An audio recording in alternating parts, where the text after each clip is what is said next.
Welcome to Samba Samba. Enjoy the video. In this video, I will explain how to make nacho cheese sauce at home. First, gather all your ingredients, including cheese, milk, butter, and flour. Next, you'll create a simple roux to thicken the sauce. Then, slowly incorporate the milk, whisking until smooth. Finally, add your shredded cheese and stir until it's perfectly melted and creamy.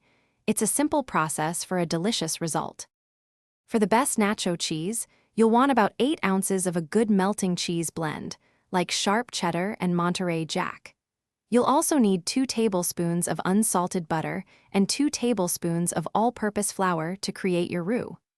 Make sure to have 1 cup of whole milk on hand, plus a pinch of salt and a dash of cayenne pepper to enhance the flavor. Let's get cooking. Start by melting 2 tablespoons of butter in a saucepan over medium-low heat. Once melted, whisk in 2 tablespoons of flour to create your roux, cooking it for about 1 minute. Next, slowly pour in 1 cup of milk, whisking continuously until the sauce begins to thicken. Finally, add your 8 ounces of shredded cheese, stirring until it's perfectly melted and smooth. Here are a few tips for your homemade nacho cheese. Always keep the heat low when adding cheese to prevent it from seizing or becoming oily. For an extra layer of flavor, try adding 1 tablespoon of pickled jalapeno juice. This delicious sauce is perfect served warm over tortilla chips, steamed vegetables, or as a versatile dip.